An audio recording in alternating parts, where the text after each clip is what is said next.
There's a description I came across in the notes for today that I can't get it out of my head. Oh, yeah. It's from a patient.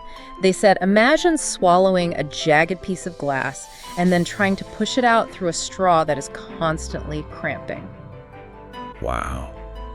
That's a vivid image. Isn't it? And unfortunately, it's a very, very accurate one. It's terrifying. We're talking, of course, about kidney stones and gallstones. It's this bizarre moment where our body, which is usually this fluid, perfectly balanced system, suddenly decides to become a rock factory. A rock factory is a good way to put it. I sometimes call it a kind of biological betrayal. A betrayal. That sounds personal. It feels personal. Yeah. Because your body is designed, fundamentally designed to keep things dissolved, to keep things flowing. And when you look at the science, for a stone to actually form, your body has to fail at maybe 5 different safety checks all at once. A catastrophic failure. It really is. It's a total breakdown of internal chemistry. And that's what we're digging into today. We aren't just going to tell you to drink more water. We're going to get into the science of why this happens. That's the plan. We're joined by technologist Dr. Rama Yusvana, a chartered biologist and senior lecturer at UTHM in Malaysia. Our mission today is pretty straightforward. 1. How does a liquid inside a human being turn into a solid rock? Right. And 2, can we use that same science, that blend of biology and plant chemistry, to actually reverse it without surgery? That's the ultimate goal, isn't it? Dissolution. Yeah. And to understand that, we first have to understand the organs themselves, how they're supposed to work. Let's start there, the normal state. What is that delicate balance, that homeostasis, supposed to look like?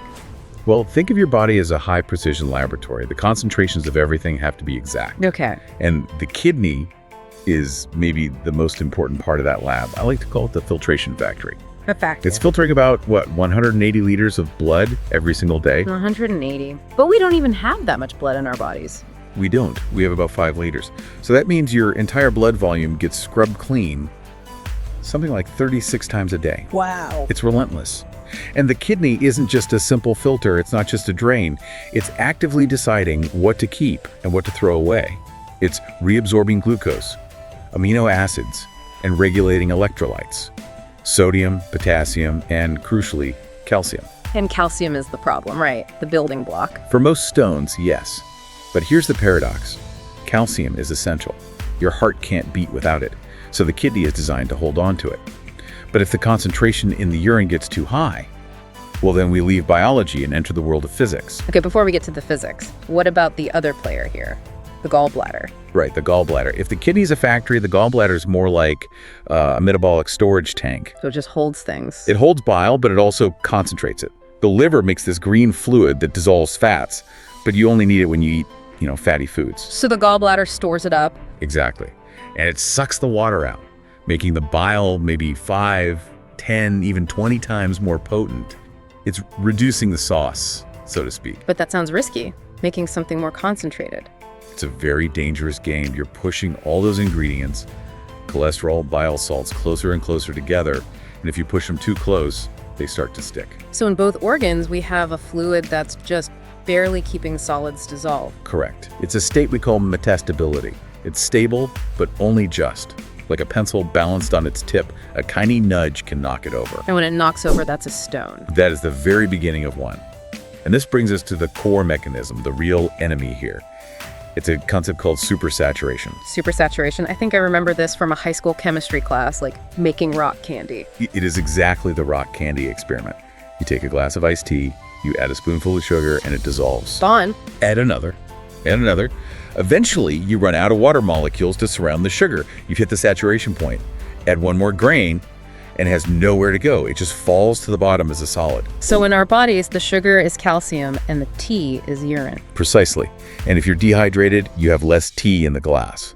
So it takes way less sugar to hit that danger zone. Yeah. It's why hydration is the #1 rule.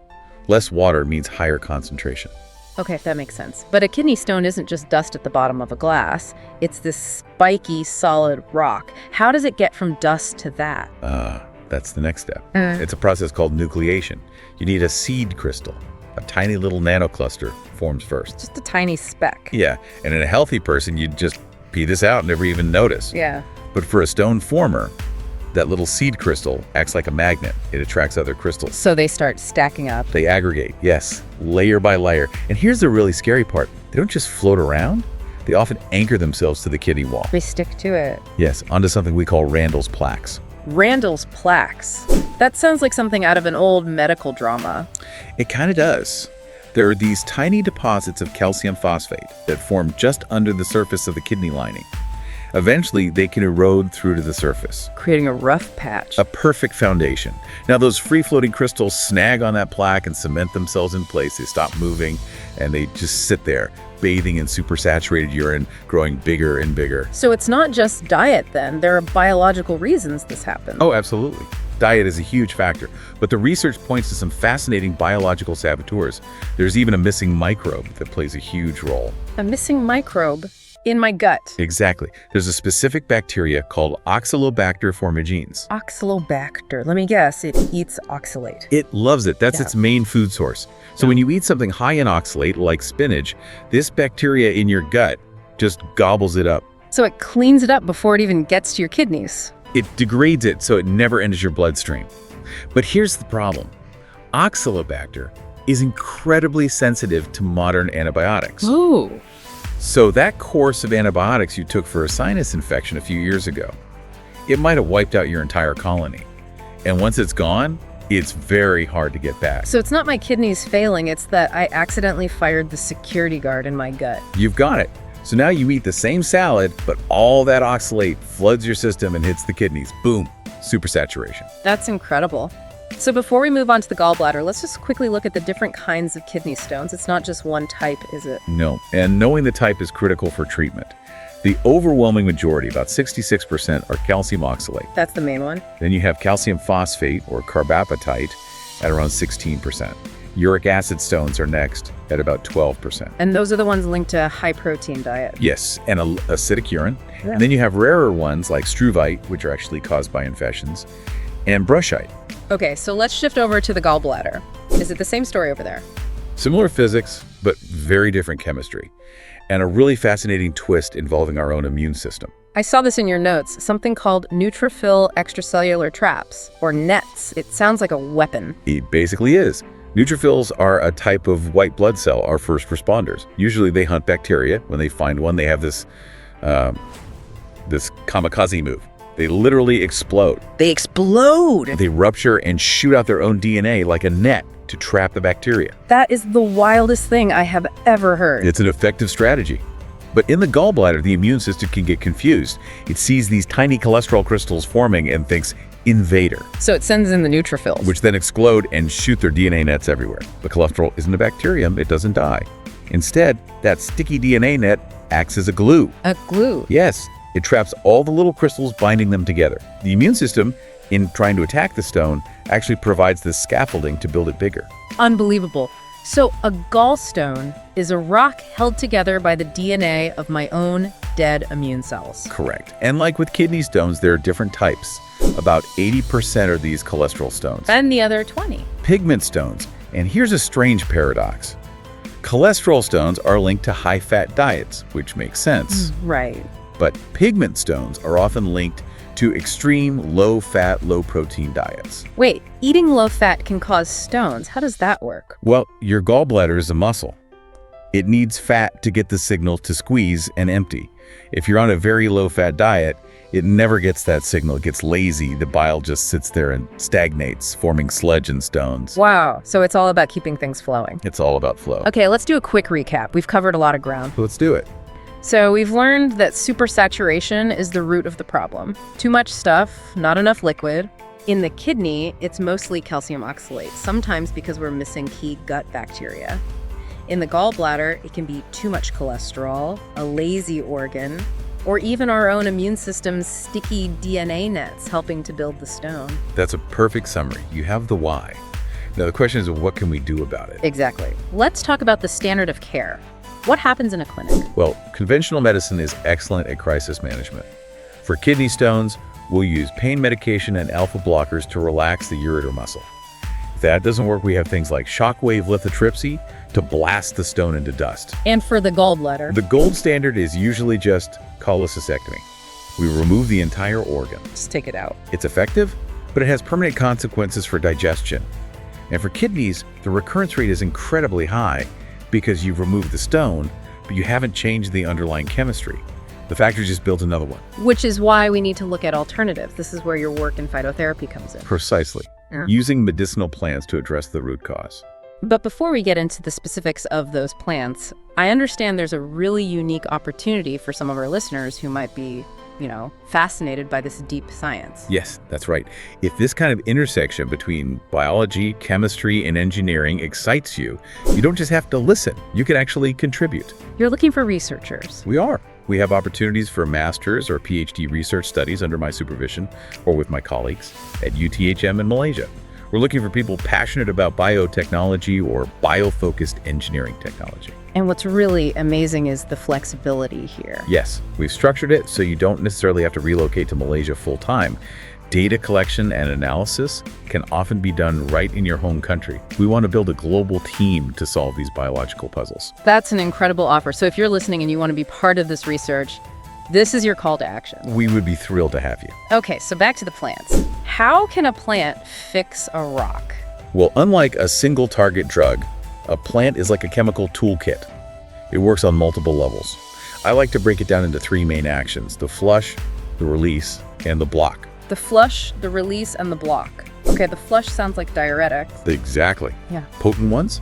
Plants like Phyllanthus neruri, it's often called stonebreaker, and Orthosiphon aristatus or Java tea, they significantly increase your urine volume. So you're literally washing the system out. You're flushing out those seed crystals before they can clump together. It's simple dilution. Makes sense. What about the release? That's about the pain. That awful colic pain is the ureter muscle cramping violently around the stone. Certain plant compounds are antispasmodic Muscle relaxers. for that specific smooth muscle. They tell the ureter to relax and widen, which eases the pain and, just as importantly, creates more room for the stone to pass. So you flush it and widen the pipe, and what's the block? The block is the really clever chemistry. It's about inhibition, stopping the crystals from growing or even sticking together in the first place. How does that work on a chemical level? Your notes mention things like flavonoids and terpenoids. Let's take a flavonoid called quercetin. Think of quercetin as a chaperone at a school dance. A chaperone. Yes. Calcium and oxalate are two teenagers who want to get together and form a crystal. Quercetin steps in between them. It binds to the calcium ion itself. It distracts the calcium. It keeps the calcium busy so it can't bind with the oxalate. The whole complex is soluble and just gets washed away. No stone. That is brilliant. Okay, what about something like limone? That's a terpenoid. Limone is fantastic for kidneys. It's a vasodilator, so it improves blood flow and filtration. For gallstones, it actually acts as a gentle solvent. It can help dissolve the cholesterol, shrinking existing stones. And you also mentioned saponins and tannins. Yes, those go after the glue. The DNA nets. And the mucoproteins. Saponins and tannins are like natural detergents. They help degrade that organic matrix holding the stone together. If you dissolve the glue, the stone just crumbles back into sand. And sand is a lot easier to pass than a rock. A whole lot easier. It's amazing that this isn't some new discovery. Your research points out that this is ancient wisdom. It really is. This knowledge is global. In Morocco, they use a plant called Herniaria hirsuta for the pain. In Japan and China, traditional formulas like Korito have been used since the 19th century. So science is now validating what traditional practice has known for centuries. That's exactly it. We're just now decoding the chemistry behind the wisdom. Okay, another quick check-in. So far, we know plants can act as a flush, a relaxer, and a blocker. Right. The actual chemical workers are things like quercetin, the calcium chaperone, and limone, the solvent. And this is a global practice from North Africa to Southeast Asia. You've got it. So let's get really practical. For someone listening who wants to just avoid this entire mess, what are the golden rules for prevention? It all comes down to modifying your biological environment. You want to make your body a place where stones can't form. And rule number one is, let me guess, hydration. Hydration. But here's the specific target. You want to produce more than 2.5 liters of urine a day. Produce, not just drink. Correct. So if you're exercising or it's a hot day, you might need to drink 3, maybe even 4 liters of water to hit that output. And it have to be water. Sugary drinks actually promote stone formation. Good to know. Okay, rule number 2, diet. Fiber and fats. This is huge for the gallbladder. To avoid that lazy gallbladder problem, you need healthy, unsaturated fats. Olive oil, avocados, nuts.